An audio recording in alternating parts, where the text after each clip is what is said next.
What did you think about the Falcons there, Chris? Big surprise to me watching this live. I texted a bunch of people, I think you included. I said, Bijan fucking Robinson, my boy, who I thought was probably going to fall to the Eagles. I love myself some Bijan, man. If this kid was playing 15 years ago, he'd be the number one overall pick. His skill set is that of like an Adrian Peterson, just pound the freaking football.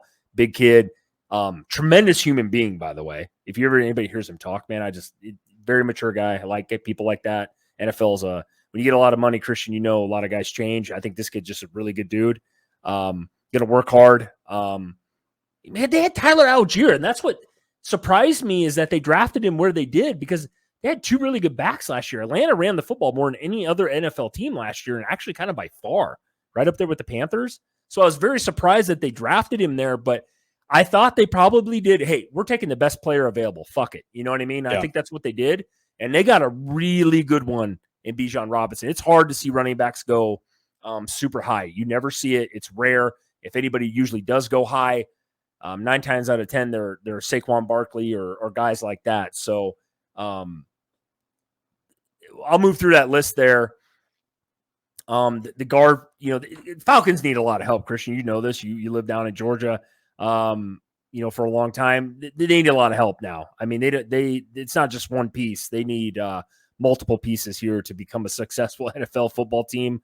After the Matt Ryan days, Julio Jones, those days are over. So, Zach Harrison, nice player out of Ohio State. I will say that. Man, the Clark Phillips kid, I do not remember him at Utah, but man, Utah had a really stellar defense. I will say the Helms kid, not a bad pickup. This is a good draft for the Falcons. I would not put it in my A tier or top. I wouldn't even probably put them in my top 10 tier draft, but Bijan Robinson was probably the big name for them, though. I think a lot of people were kind of surprised. I don't think a lot of people saw that coming. Maybe you did, Christian. I'd like to hear your thoughts, buddy. I self-admittedly hated this. I remember I hated the pick of Bijan Robinson. That day, I woke up the next morning, and I got to thinking about it a little bit more. I love it. The Falcons aced this draft, and let me tell you why, Chris. All right, tell me why. They went out and spent $88 million in free agency on the defensive side of their ball. On the defense side of the ball, they've improved at every level. They've improved. They traded for Jeff Okudah. They went out and they got Jesse Bates. They got some of the Saints players off that really, really good defense that the Saints had there.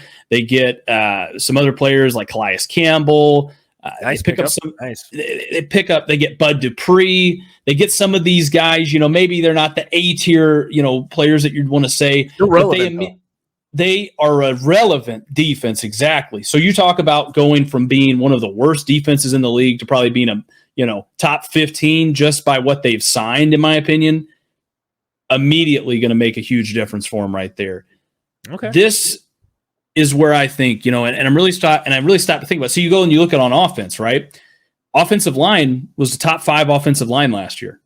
I mean, they ran the ball down people's throats. So they did a good job, there. They've got Kyle Pitts at tight end. They went out and traded for Jonnu Smith from the Patriots, which, Arthur Smith, old Titans guy there, right? So they've got 1 and 2, which Jonnu Smith, to me, he's a really good number 2 tight end for you.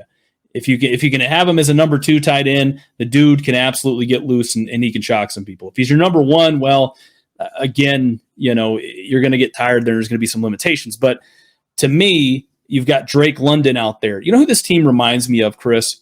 Who? It reminds me a lot of the Dallas Cowboys. Not on the defensive side of the ball, but just think about offense here for a second. You got Bijan Robinson. He's your Zeke Elliott, right? You've got Tyler Algier, who's your Tony Pollard. You've got, Desmond Ridder, who's Dak Prescott-like, in my opinion, right? Whoa. That was where I was going to go. You think Desmond Ridder is going to take the step this year? Like, is he the guy? I know you guys drafted him last year from Cincinnati. I like the kid. He's got a lot of maturity underneath him. He's older, like a Stenson Bennett when he came in. Is he the guy, though? Are we sold enough on what we saw? Now, I do think Drake London's got a future. He had a really good year last year. Drake Kyle London. Kyle Pitts is a guy that I think if he gets unleash that motherfucker, dude. Unleash him. Just unleash him. I think he'll tear up the NFL at tight end, but that's my. He's going to. Yeah, when I think Drake London, I think CD Lamb, right? And that's another Cowboy reference there. Tight end wise, I mean, Kyle Pitts, he has to improve this year. He has to show something this year, or else they might trade him to the Cowboys, who are still looking for a tight end. Yeah, and they might go out and get Bowers, another elite tight end from Georgia, if he doesn't take that step forward. But so for me, they go out, and that's what I really like about it, man. They kind of they're building that Cowboys Titans style offense where, I hate to say it, but Tannehill and Dak, they'll lose you some games. They might win you some regular season games, but they're not going to win you a playoff game. They're not going to they're going to lean on the run game. They're going to have one of the best lines in all of football, and they're going to lean on their defenses, but they're a quarterback legitimately away from winning big time games. And I think that's where they're at. Now, again, could Desmond Ridder or Tyler Heineke, who's also the backup there this year, what he can do, could they end up taking this team a lot farther? Yeah, it's a real possibility.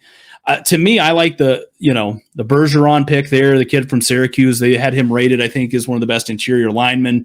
He's very versatile. He can kind of kick out and play tackle or guard. I think at this level, he's going to be a guard. Zach Harrison, again, out of Ohio State, you kind of touched on it. Clark Phillips, the third, one of the best players on that Utah defense, man.